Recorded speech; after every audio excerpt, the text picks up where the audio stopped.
আমরা যে তার পারলৌকিক ক্রিয়াটা করছি, এটা কার করছি? মৃত্যুর সময় 5টা জিনিস নিয়ে বেরিয়ে যায় এই আত্মা। তার সাথে মেন প্রধান থাকে মন, বুদ্ধি, অহংকার, একটা সূক্ষ্ম শরীর আমাদের ভিতরে। যখন আত্মা বেরিয়ে যায়, এই প্রথম এই একটা জিনিস নিয়ে যায়, মন, বুদ্ধি, অহংকার। আর সেই সূক্ষ্ম শরীরটারই আমরা পারলৌকিক ক্রিয়া করি ভক্তরা, মাতাজিরা। আত্মা কিন্তু একটা দেহ পেয়ে গেছে। আত্মা অবিনশ্বর, আত্মা চিরন্তন। এই দেহের মৃত্যু হয়, আত্মার কিন্তু কখনো মৃত্যু হয় না। বাস্তবিক পক্ষে মাতাজির কিন্তু কোনো মৃত্যু হয়নি। তার কি হয়েছে? তার জড়দেহটা পরিবর্তন হয়েছে। তার কর্ম অনুপাতে তিনি দুর্লভ মানব জীবন পেয়েছিলেন। তার কর্মের স্বীকৃতি শেষ। আত্মার তার শরীরে থাকার কোনো ভ্যালিডিটি নেই। ভগবান তাকে এতদিন থাকার জন্য পারমিট দিয়েছে।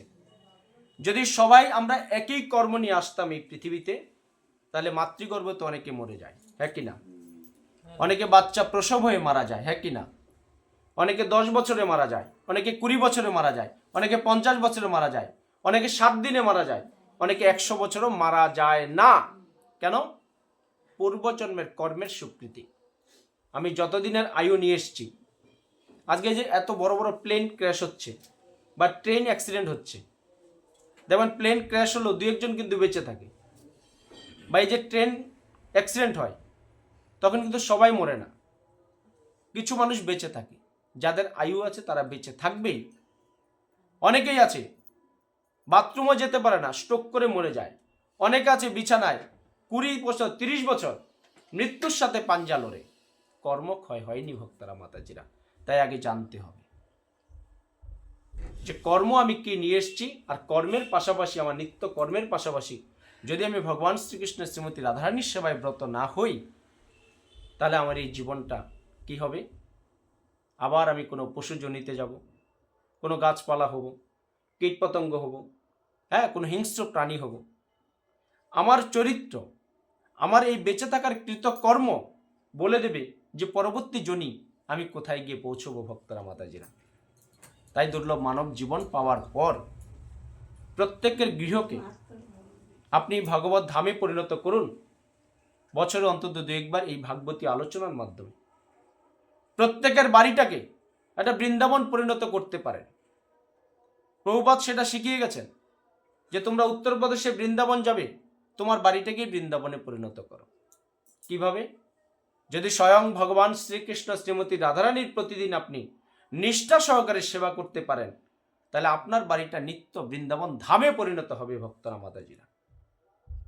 আজকে সনাতন ধর্মের মানুষ সারা পৃথিবীতে আমরা যেখানেই আছি, প্রতিদিন কিন্তু ভগবানের আমরা সেবা করছি, কিন্তু কজনের সেবাটা শাস্ত্রীয়ভাবে হচ্ছে, শুদ্ধভাবে হচ্ছে, সেটাই আজকে বড় প্রশ্ন। যদি সবাই আমরা ভগবানের সেবাটা শুদ্ধভাবে করতে পারতাম, তাহলে আজকে আমাদের সনাতন ধর্মের উপর এত অন্যায় অত্যাচার নেমে আসতো না। তাই আগে নিজেকে শুদ্ধ হতে হবে। আমার কথা নয়, আমি আপনাকে বলবো না যে আপনি মাছ মাংস ছেড়ে দিন, আপনি দ্রুতক্রিয়া ছেড়ে দিন, আপনি নেশা ছেড়ে দিন, আপনি অবৈধ সঙ্গ ছেড়ে দিন। আমার কি ঠেকা পড়েছে? আমাকে এনেছেন শাস্ত্রীয় কথা শ্রবণ করার জন্য, আমি শাস্ত্রের কথা বলবো। গীতা বলেছে, গীতাতে ভগবান শ্রীকৃষ্ণ অর্জুনকে বলেছেন যে তুমি আমার এত প্রিয় পার্ষদ, প্রিয় ভক্ত, তাই তোমার মতো ভক্ত থাকা সত্ত্বেও তুমি আজকাল মোহাচ্ছন্ন হয়ে পড়েছ। কারণ কি? মায়া, কামনা বাসনা, স্বজন পোষণ, আজ যেগুলো বেশি হচ্ছে। তাই ভগবানের একনিষ্ঠ ভক্ত হতে গেলে সদ্গুরুর তত্ত্বাবধানের থেকে আপনাকে এই জীবনকে যদি আপনি সার্থক করতে চান, যদি আর মৃত্যুর পর আমরা জন্ম মৃত্যু জরা ব্যাধিতে আমরা না গিয়ে ভগবত ধামে যেতে পারি, ভগবানের যেখান থেকে এসছি আমরা সেখানে যদি যেতে পারি, তাহলে কি হবে? আমি ভগবানের কাছে গিয়ে সচ্চিত আনন্দময়।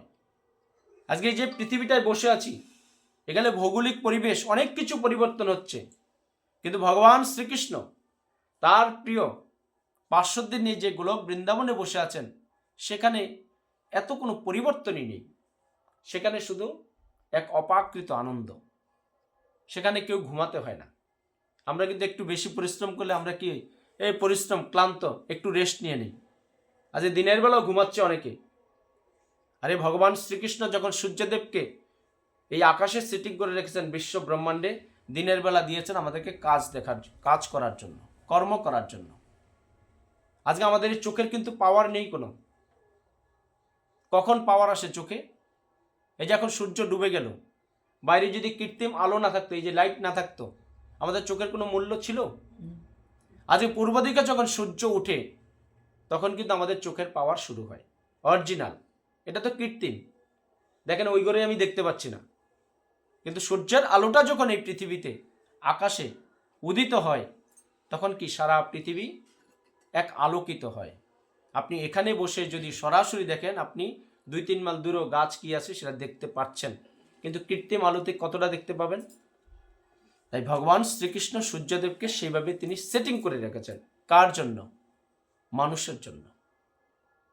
আজ আকাশ, জল, মাটি, বায়ু, অগ্নি, 5টা ভূত কার জন্য? মানুষের জন্য। এই যে বাড়ি ঘর, এত গাড়ি, প্লেন, ট্রেন, বাস, সবকিছু ভগবান শ্রীকৃষ্ণ মানুষের সুবিধার জন্য তৈরি করেছেন।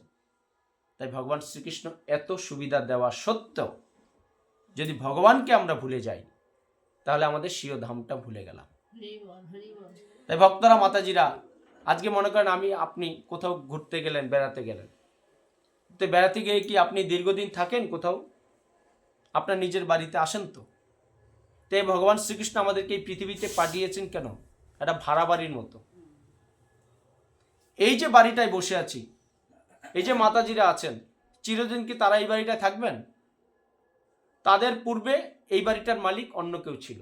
গীতাতেই আছে যে এই বাড়িটা পূর্বে অন্যের ছিল, আবার ভবিষ্যতে কিন্তু অন্যেরই হবে।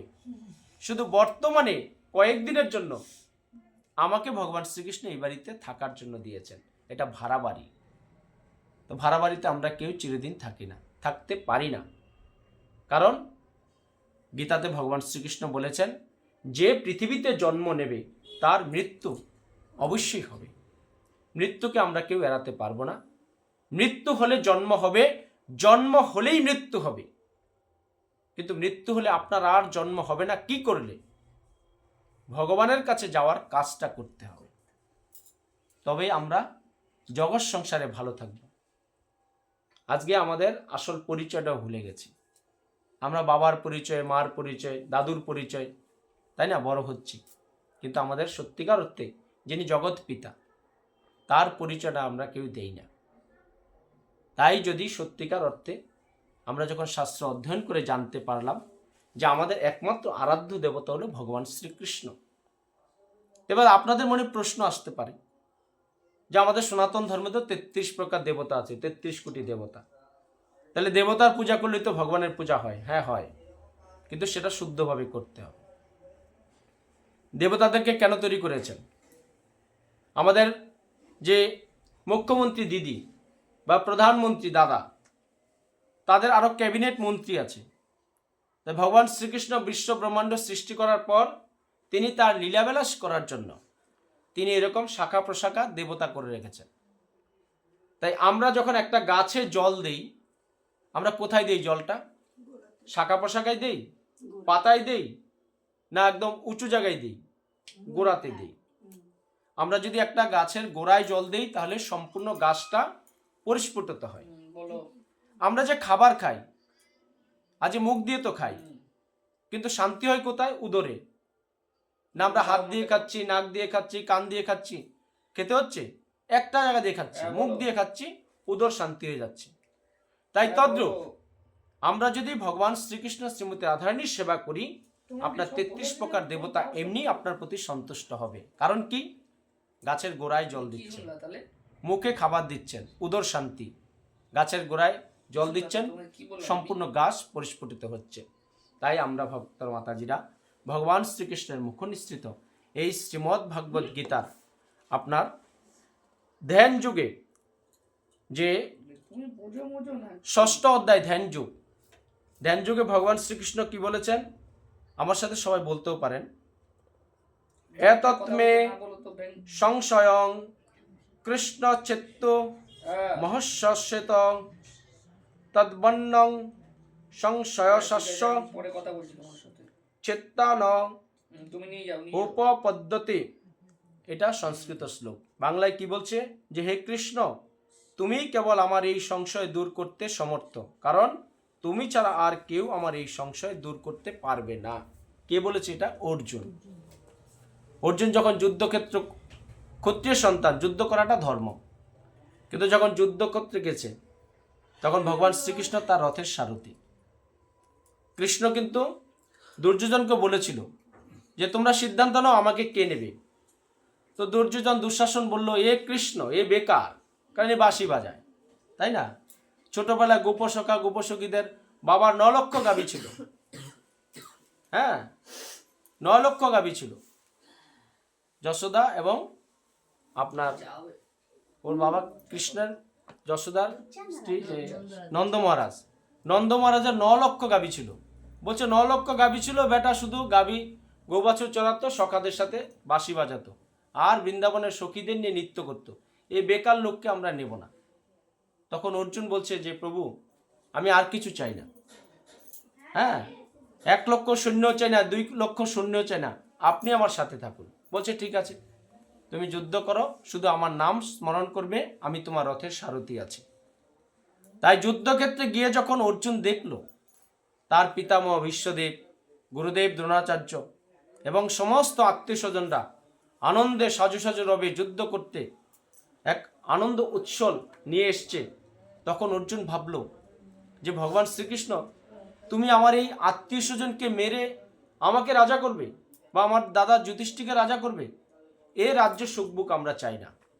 আরে আমরা তো বনবাস থেকে থেকে আমাদের অর্ধেক লাইফ আমরা কাটিয়ে দিয়েছি, না হলে আরো কত জীবন, আমরা কত বছর বনবাস থাকবো, কিন্তু এই যুদ্ধ চাই না। তখন শ্রীকৃষ্ণ বলেছিল যে যুদ্ধ করার তুমি কে? তুমি যাদেরকে দেখছো এরা সবাই মৃত, এদেরকে আমি আগেই মেরে রেখেছি। কিন্তু ভগবান শ্রীকৃষ্ণ নিজে কিছু করেন না এই পৃথিবীতে, তার প্রিয় ভক্ত, প্রিয় পার্শ্বদের দ্বারা তিনি লীলাবিলাসের মাধ্যমে বিভিন্ন কর্মগুলো সম্পাদন করেন। তখন অর্জুনকে বলেছিল যে তুমি শুধু চোখটা বন্ধ করো।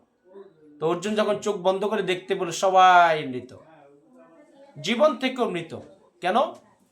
তাদের বিবেক থাকা সত্ত্বেও, বুদ্ধি থাকা সত্ত্বেও তারা কৃষ্ণ ভক্ত নয়, তারা ভগবানের বিরুদ্ধে চলে গেছে। তাদের মধ্যে কৃষ্ণ চেতনা, কৃষ্ণ ভাবনা নেই। কারণ কি? এই দুঃশাসন দুর্যোধনদের জন্য। তারা ছিল কৃষ্ণ বিদ্বেষী, আর অর্জুন ছিল কৃষ্ণ ভক্ত প্রিয়। তাই তুমি ক্ষত্রিয় সন্তান, তুমি যুদ্ধ করে যাও। তখনই ভগবান শ্রীকৃষ্ণের কাছে এই